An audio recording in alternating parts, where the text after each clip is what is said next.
সুদ ঘুষের টাকা দিয়ে মসজিদ তৈরি করা যাবে কি? জি না। স্পষ্ট জানছেন যেটা সুদ ঘুষের টাকা, হারাম টাকা দিয়ে মসজিদ নির্মাণ করা যাবে না। আপনি জানেন না একজন দিয়েছেন টাকা, ওটা সুদেরও ঘুষেরও আপনি জানেন না, সেটা আপনি চলবে, বুঝেননি? কিন্তু নগদ যদি আপনি জানেন যেটা ঘুষের টাকা, সুদের টাকা, জি না। এমন একটি আমল বলুন যেটা করলে জান্নাত পাবো। আচ্ছা আচ্ছা আচ্ছা, জি। মানুষ যে সে টাকা দিলে মসজিদ হবে, সমস্যা নেই, যার নাম মানুষ। রাসূল বলছেন, শোনো আইয়ুহান নাস, হে মানব মণ্ডলী, ইতামুত তাআম, মানুষকে খাদ্য খাওয়াও, ওয়া তাকরাউস সালাম, বেশি বেশি সালাম দাও, তাদখুলুল জান্নাতা বিনিআম, নিয়ামতপূর্ণ জান্নাতে প্রবেশ করো। তো বেশি বেশি অসহায়ের পাশে দাঁড়াবেন, মানুষকে সালাম দিবেন। এরপরে আরেকটা হাদিসে আসছে যে আমাকে এমন একটা আমল, কিছু আমলের কথা বলেন যেটা জাহান্নাম থেকে দূর রাখে আর জান্নাতে প্রবেশ করে। তখন তিনি বললেন, শিরক করবে না, 5 ওয়াক্ত সালাত আদায় করবে, পিতামাতার খেদমত করবে, প্রতিবেশীর সাথে সদাচরণ করবে, তাহলেই জান্নাত হবে। বাস, আল্লাহর ভীতি থাকবে ভিতরে। জাতির পিতা আদম আলাইহিস সালাম নাকি ইব্রাহিম আলাইহিস সালাম? ইব্রাহিম আলাইহিস সালামের বাপের নাম কি? আজর। ইব্রাহিমের বাপের নামও আদম, কাজে আদমই হলো জাতির পিতা, ঠিক আছে না?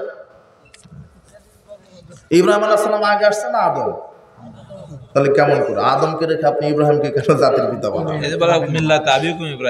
ওটা হলো গোত্রের জন্য, ওনাকে আবুল আম্বিয়া, নবীদের বাপ বলা হয়, কথা বুঝেছেন? এই জন্য একটা গোত্র, একটা মিল্লাতের সাথে আল্লাহ সুবহানাহু ওয়া তাআলা ওটা কোট করেছেন। কিন্তু জাতির পিতাকে আদম আলাইহিস সালাম। সন্তান জন্মের 7 দিনের পূর্বে মারা গেলে আকিকা দিতে হবে কি? এটা এই সালাফদের মধ্যে কিছু ইখতিলাফ আছে, কেউ বলছে দিতে হবে, কেউ বলছে হবে না। কিন্তু অনেক সালাফি মানহাজের মুহাদ্দিসগণ বলতে চেয়েছেন যে আকিকা দিতে হবে, কেননা সন্তান আকিকার সাথে জড়িত। হ্যাঁ, মৃত্যু ব্যক্তিকে মাটি দেওয়ার পর সূরা কাফিরুন, সূরা ইখলাস, সূরা ফালাক ও সূরা নাস পড়ে কবরে 4 কোণায় যে 4টি খুঁটি পুঁতে দেওয়া হয়, এটা কি সঠিক? এর সম্পর্কে সঠিক যে না, এটা বেদাত, এর কোনো ভিত্তি নেই, এটা বলবেন। ঈদের মাঠে মোনাজাত দেওয়ায় শরীয়তে কোনো বাধা আছে কি? অবশ্যই বাধা আছে। ঈদের মাঠে, ঈদের সালাতের পরে, যেটা আমি বললাম, সভা সমিতির পরে, বিবাহের বৈঠকে, জানাজা শেষে, দাফন শেষে, তাফসির মাহফিল শেষে সবাইকে নিয়ে সম্মিলিত মোনাজাত বিদআত। কেন বিদআত? রাসূল সাল্লাল্লাহু আলাইহি ওয়াসাল্লাম করেননি। মানুষ মারা গেলে মোনাজাত জায়েজ আছে না বিদআত? মানুষ মারা গেলে ওই একই কথা। তো বিবাহের পর মোনাজাত জায়েজ আছে? ক্লিন শেভ, দাড়ি চাচা ব্যক্তিকে সালাম দেওয়া যাবে কি? আচ্ছা আচ্ছা, দাড়ি চাচে না, ওটা ওর জন্য সে গুনাহগার হচ্ছে, আপনি থেকে সালাম দিবে। সে যদি সালাত আদায় করে, 5 ওয়াক্ত যে সালাত আদায় করে, দাড়ি চেয়েছে, ও একটা শরীয়ত লঙ্ঘন কাজ করেছে। কিন্তু 5 ওয়াক্ত যদি সালাত আদায় করে, তাহলে তাকে সালাম দিবেন। কিন্তু যে ব্যক্তি 5 ওয়াক্ত সালাতে আদায় করে না, একে সালাম দেওয়া থেকে বিরত থাকবেন। বেনামাজিকে সালাম দেওয়া যাবে না। দাড়ি চাচলে ওটা তো কাবিরা গুনাহ, ঠিক আছে, গুনাহ সেটা হবে, কিন্তু তার জন্য সালাম মানে দোয়া করবেন। সালাম মানে তো দোয়া কর, আসসালামু আলাইকুম, আপনার উপর আল্লাহ শান্তি বর্ষিত করুন, ঠিক আছে না?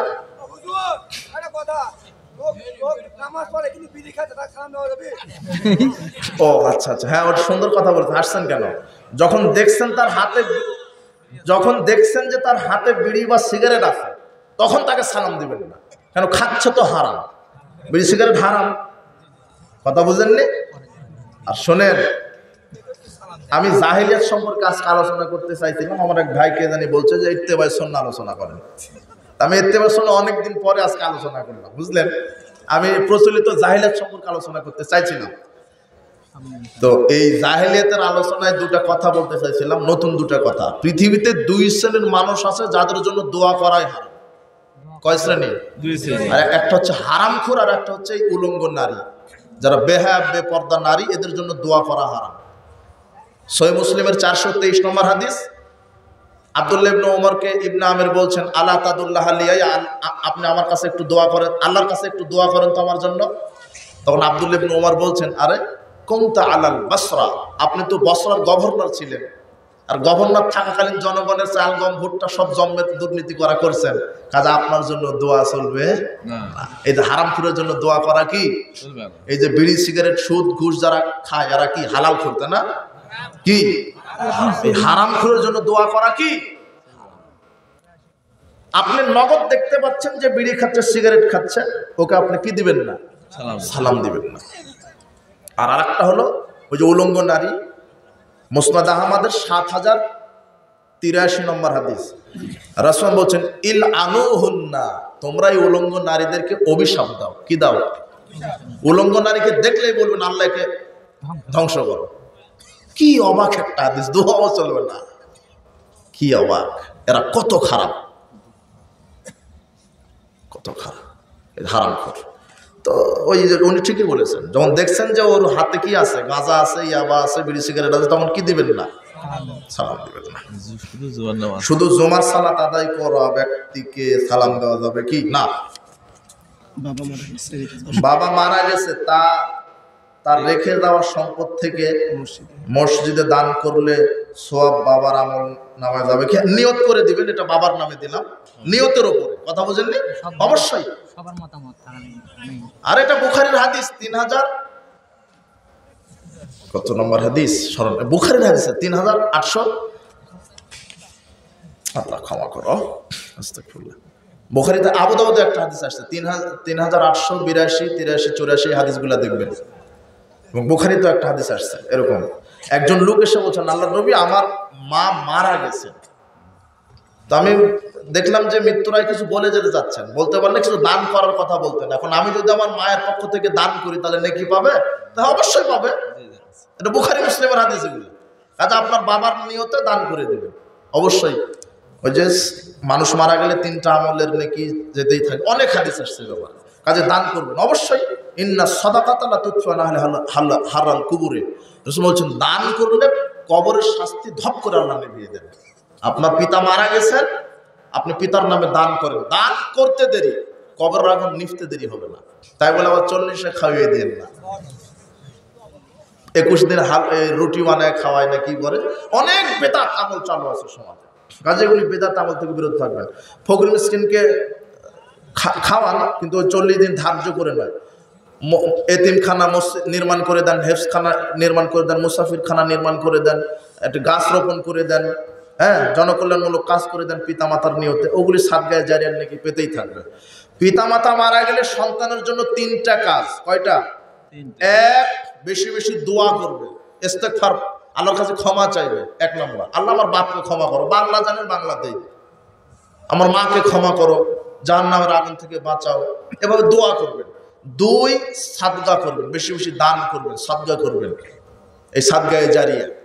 3, সামর্থ্য থাকলে হজ করে আসবেন। কি করে আসবেন? মৃত পিতামাতার নিয়তেও হজ করা যায়। আপনার বাপ মারা গেছে 20 বছর আগে, আপনি এখন যদি বাপের নিয়তে হজ করে আসেন তাহলে আপনার বাপের হজ আল্লাহ কবুল করে নেবেন। ইসলাম কত দিক রেখে দিয়েছে আমাদেরকে, কিন্তু আমরা বেদাতে আমল না করা পর্যন্ত আমাদের শান্তি হয় না। কথা বোঝেননি? এই জন্য সাবধান, বেশি বেশি দোয়া, সাদগায়ে জারিয়া, আর সামর্থ্য থাকলে হজ করে আসবেন। বারাকাল্লাহু ফিকুম, জাযাকুমুল্লাহ খায়র। আলহামদুলিল্লাহ, আপনারা যে ধৈর্য ধারণ করেছেন।